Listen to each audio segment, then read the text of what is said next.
दादाजी, जर तुमच्या बादशाची 50 लोक आग्र्यात जाण्याची परवानगी असेल तर आम्हासही विचार करावा लागेल. एवढ्या दूर आग्र्यात जायचं की नाही. आपको आगरा जाना है या नहीं जाना है, ये सोचने की जिम्मेदारी अब आपकी नहीं है. आप अब मुगल सल्तनत के मातहत हो.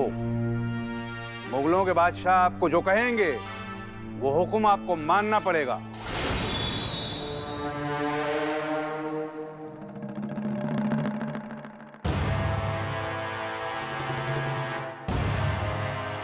खान साहेब, आम्ही हरगिज काही विसरलो नाहीये.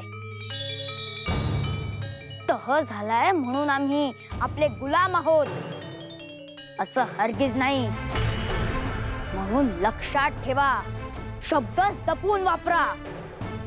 तुम और शिवाजी राजा आगरा नहीं जाओगे तो हमें तुम्हें कैद करके ले जाना होगा.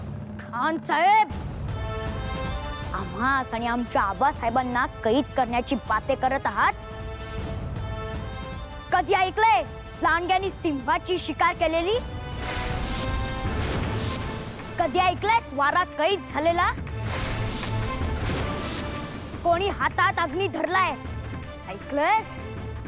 नाही ना? मग कैद करण्याची भाषाही बोलू नकोस. जळून खाक होशील.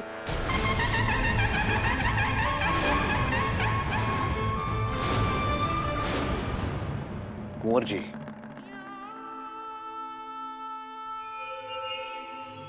सब्र रखिए. आइए, विराजिए यहां और हमारी बात ध्यान से सुनिए. आगरा में शाही जश्न की तैयारी हो रही है. दुनिया भर से आमिर, उमराव, शाह, बादशाह, राजे, महाराजे वहां पधारने वाले हैं. अब हर मेहमान के साथ इतनी बड़ी फौज आ जाएगी तो आगरा शहर छोटा पड़ जाएगा. इतने सब लोगों का इंतजाम करना बहुत मुश्किल हो जाएगा.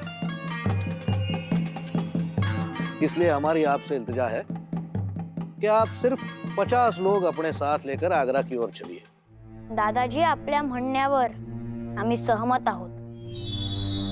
परंतु दादाजी, आबासाहेबांच्या रक्षणासाठी त्यांचे स्वतःचे अंगरक्षक असावे असा आमचा आग्रह आहे. ठीक है कुंवर जी, हम सोचेंगे. लेकिन एक बात तो तय है कुंवर जी, सुलहनामे के मुताबिक आपको और राजा जी को आगरा तो जाना ही पड़े.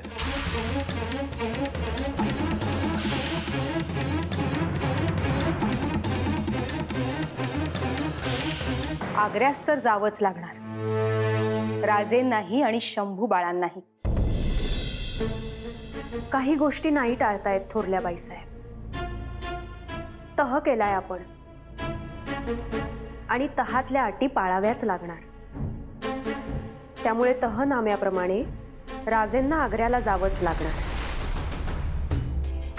पण म्हणून काय राजेंनी स्वतःच्या जीवाची काळजीही करू नये? औरंगजेबाचा काय भरोसा? जो स्वतःच्या वडिलांना ठार मारू शकतो तो राजेंना सोडणार आहे का? आणि म्हणूनच जर राजेंनी स्वतःच्या सुरक्षेसाठी अंगरक्षकांची आणि फौजेची व्यवस्था केलीच तर त्यांचं काय चुकलं? बाईसाहेब, हे आपले विचार झाले हो. पण त्या औरंगजेबास असंच वाटत असणार ना, राजे एकटे त्याच्या तावडीत सापडले तरच बरे. राजेंचे एवढे पवित्र कार्य, पण त्याच्या डोळ्यात मात्र ते खुपतेच. अहो, म्हणूनच तर राजेंनी अंगरक्षकांची, नजरबाजांची तुकडी बरोबर ठेवणं गरजेचं आहे. त्यांच्या जीवाला जर काही दगाफटक्याची शक्यता निर्माण झाली तर आपल्या मावळी समशेरी त्यांच्या जीवाचं रक्षण करतील. बाईसाहेब, पण जर त्या औरंगजेबाने राजेंची अंगरक्षकांची मागणी फेटाळली तर? तो हे अगदीच करू शकतो आणि तो हे करणारच. आम्हाला खूप भीती वाटते हो. आम्हालाही काही सुचेन असं झालंय. विचारांनी मनात असा फेर धरलाय की यातून सुटका होईल असं नाही वाटत आम्हाला. दादाजी, 50 म्हणजे अगदीच कमी आकडा नाही का झाला?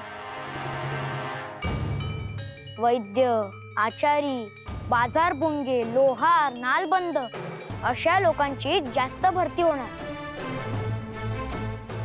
मग आबासाहेबांच्या अंगरक्षकांचं काय? ठीक है कुंवर जी, हम आपके साथ 100 लोग ले जाने की इजाजत बादशाह सलामत से लेते हैं. अब तो ठीक है. नाही दादाजी, किमान 1000 हत्यारबंद फौज नेण्याची बादशाहने रजामंदी द्यावी. आपण तसा शब्द टाका बादशाहकडे. 1000 की फौज बहुत बड़ी हो गई है. पर हम ये ना समझ पा रहे हैं कि आपको, आपके राजा जी को इतनी बड़ी फौज की क्या जरूरत हो गई है. राजा जी तो खुद एक बहुत बड़े सूरमा हैं और उनके साथी भी कुछ कम ना हुए. शाइस्ते खान साहब को तो सिर्फ 90 लोगों के साथ खदेड़ दिया गया था, ऐसा सुना है हम. मिर्झा रजब, माफी द्या आमसनी, पर त्या शास्ता खानाला मारायला 90 लोकांची जरुरीच नव्हती. आम्ही 9 लोकांनीच त्याला आमच्या तलवारीखाली चिरडला असता. जानते हैं हम मरहट्टों की बहादुरी, वतन परस्ती, दिलेरी सबकी सराहना करते हैं हम. इसीलिए हम सोच रहे हैं कि आप 100 लोगों के साथ ही आगरा जाएं तो बेहतर. तरी दादाजी कमीत कमी 350 लोक आमच्या सोबत असतीलच. आता यात तडजोड नसावी. या उपर बादशाह परवानगी देणार नसतील तर आमचा नाईलाज होईल. दादाजी, आपली मर्जी खफा करण्यास आम्हास तरी आवडणार नाही. सबब ठीक है कुंवर जी, हम बादशाह सलामत से इजाजत लेकर आपको इतला कर देंगे.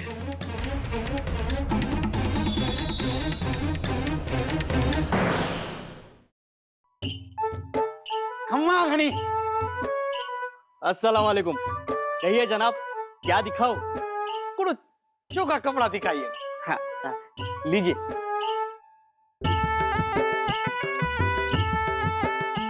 चोखा है, हमें सोमवार कपड़ा लेना है और पछीड़ा भी दिखाइएगा. वो सब तो ठीक है, लेकिन दाम का क्या? मोहरे दीजिए, मोहरे. जरूर जरूर. मोरे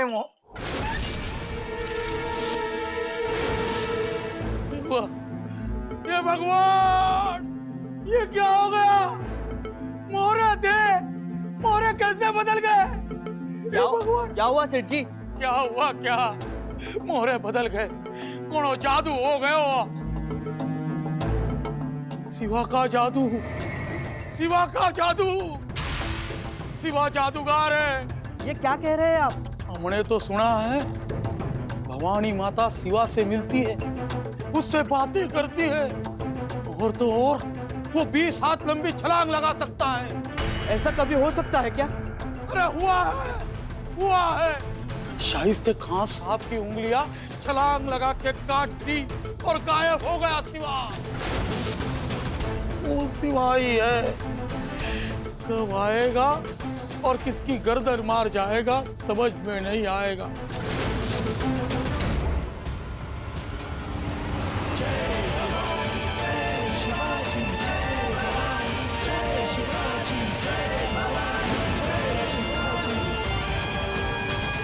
आगरा शहर के मिजाज कुछ बदले बदले नहीं लग रहे. हाँ भाईजान, इस आगरा शहर की हवा में भी कुछ फर्क महसूस हो रहा है.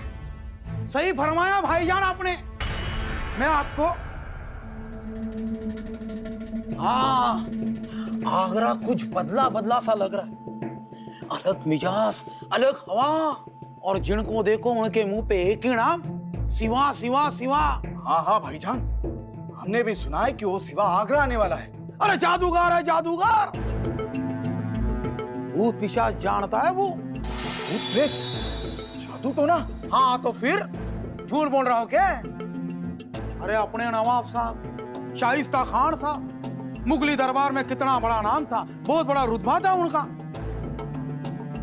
एक हाथ से लोहा तोड़ देते थे शाइस्ता खान साहब। उनकी 1 लाख की फौज थी, उस फौज में घुस गया सिवा।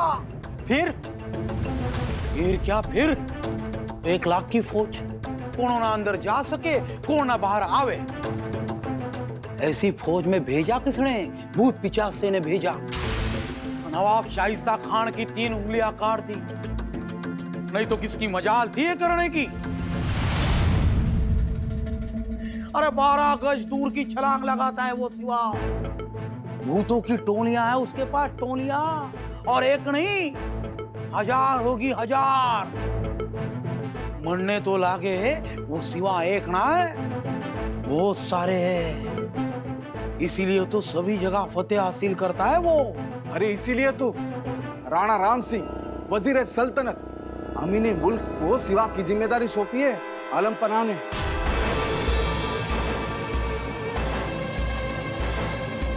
क्यों? उन्हें ही क्यों? इतनी सख्त जिम्मेदारी अपने नजदीकी और भरोसेमंद इंसान को तो दी जा सकती है।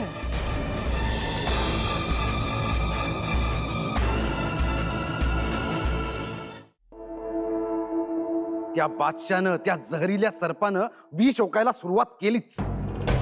इतक्या दूर उत्तरेत फक्त 350 लोक जवळ घेऊन यायचा हुकूम फरमावला त्यानं। राजांची 3500 हत्यारबंद लोक घेऊन यायची अर्जी नाकारली त्या बादशानं। राजेंनी हत्यारबंद फौज सोबत घेण्याचा निर्णय घेतला हे बरंच झालं।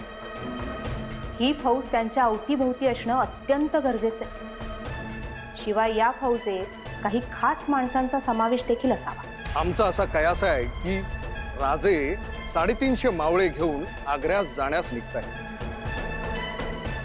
आणि त्यामध्ये परीट, लोहार, बाजारबुणगी यांचा समावेश आहे। परंतु यांना हत्यार चालवण्याचे कसब येणं गरजेचं, आणि त्याचबरोबर आपल्यासारखी जवळची माणसं त्यांच्या सोबत असणं गरजेचं। घरची, रोजची खास जिकरीची मंडळी, जिगरबाज शिलेदार आणि विश्वासू कारभारी सोबत असणं रास्तच हो बाईसाहेब। आमचा कयास आहे की येसाजीराव, तानाजीराव, प्रतापराव, बाजी सर्जेराव अशा समशेरी आणि मोरोपंत, रघुनाथपंत हे मातब्बर कारभारी राजांनी सोबत न्यावे। राजांसोबत आम्ही आग्र्याला जाणार आहोतच, पण मोरोपंत आणि अनाजीपंत आपण इथेच राजधानीत राहून स्वराज्याचा सांभाळ करावा, नाहीतर फक्त आऊसाहेबांवर जबाबदारीचं ओझं होईल। इकडे प्रतापराव आता सरसेनापती आहेतच, त्यांनी राजांच्या गैरहजेरीत स्वराज्याचे परकीय आक्रमणांपासून रक्षण करावे। पण बाईसाहेब, त्यावेळी परकीय आक्रमण झाली ती आपल्या मुलखात झाली। आपला मुलूक हा आपल्याला ओळखीचा, पायाखालचा, शिवाय गनिमी काव्यासाठी पूरक भौगोलिक रचना, त्यामुळे फारसे भय वाटले नाही। शिवाय राजेंभोवती आपल्या सगळ्या शिलेदारांची पोलादी तटबंदी होती। आता दूरचा पल्ला, पठारी मुलूक, मुघलांची छावणी, आणि समोर क्रूरकर्म्या औरंगजेब, खुनशी बादशाह। तो बादशाह खुनशी आहेच हो, पण त्याचबरोबर राजांच्या विरोधात असंतोषाची, सुडाच्या आगीने धुमसणारी अशी एक स्वतंत्र फळी कार्यरत आहे, ती रोशनारा। तिची सूरत बेसूरत झाली त्यामुळे, आणि त्या शाहिस्ते खानाच्या दोन्ही बेगमा त्यांच्या मुलाच्या मृत्यूमुळे आणि नवऱ्याच्या झालेल्या बेइज्जतीमुळे पेटून उठल्या आहेत। त्याचबरोबर तो वजीर जाफर खान, त्या शाहिस्ते खानाच्या बहिणीचा नवरा तोही आहेच. आम्हास वाटते या सगळ्या जहरीला जिभा आतापर्यंत बादशाच्या कानी लागल्या असतील. आग्र्याला जाण्याचा मार्ग औरंगाबादेतून जातो. तिथे तो शहजादा मुअज्जम आहेच. तो तर औरंगजेबाची प्रतिकृतीच, त्याच्यासारखाच विषारी, कारस्थानी. याचा अर्थ राजेंना औरंगाबादेपासूनच धोक्यांना सामोरं जावं लागणार आहे. आम्हास असे वाटते की या धोक्यांना सामोरी जाण्यापेक्षा राजेंनी त्यांचा आग्रा जाण्याचा निर्णय रद्द केलेला बरा. परंतु तहातील कलम आडवी येतात. शिवाय त्या मिर्झा राजाची खफामर्जी होईल आणि त्यामुळे राजेंना संकटांना सामोरी जावं लागेल. मिर्झाची खफामर्जी होऊ नये आणि राजकारण ही साधता येईल अशी युक्ती केली म्हणजे राजेंनी काहीही युक्ती करावी आणि आग्र्यात जाणं टाळावं. नाहीतर काहीही करून हे आलेलं संकट पुढे लोटावं. नाहीतर काहीतरी सुवर्ण मध्य तरी काढावा.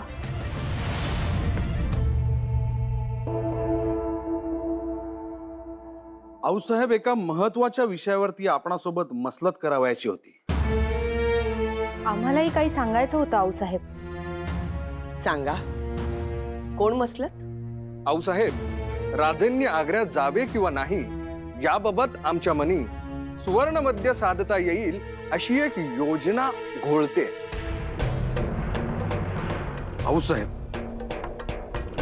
खुद्द राजांनी आग्र्यास न जाता आपण जर हुबेहूब त्यांच्यासारखा दिसणारा, त्यांच्या देहयष्टीचा एखादा तोतया आग्र्यास पाठवला तर? तुम्ही अगदी रास्त बोललात पंत. अशाने तहातील कलम मोडल्याचा बट्टाही लागणार नाही आणि राजेंना धोकाही संभवणार नाही. त्यात आग्र्यामध्ये शिवाजी राजे नक्की कसे दिसतात याची कोणालाही खबर नाही. वाटेमध्ये लागणाऱ्या मुघली ठाण्यांवर राजांना प्रत्यक्ष भेटलेले किंवा पाहिलेले मुघली लोक असण्याचा अजिबात संभव नाही. आणि आऊसाहेब, आपण तर जाणताच, आग्र्याला बादशाह औरंगजेबाच्या सालगिऱ्याची मोठी तयारी सुरू आहे. खूप लगबग आहे. त्यामुळे दखनेतून आलेला हा इसम नक्की शिवाजी राजे आहे का नाही याची शहानिशा करण्याचा समय कोणाकडेच नसणार. आऊसाहेब, राजेंऐवजी तोतया जाणं हे अजून एका दृष्टीने फायद्याचं ठरू शकतं. कोणत्या? राजेंच्या रूपातील तोतया सीमा ओलांडून गेल्यावर इकडे जर मिर्झा आणि दिलेरचा मनसुबा फिरलाच तर राजे स्वतः उपस्थित असतील त्यांना शह देण्यासाठी. तुमची योजना उत्तम आहे. सर्व समस्यांवर रामबाण उपाय. माऊसाहेब, कोणाच पाठवावे? आपल्या मनी कोणी आहे का? हो, एक आहे राजेंसारखाच तोंडवळा.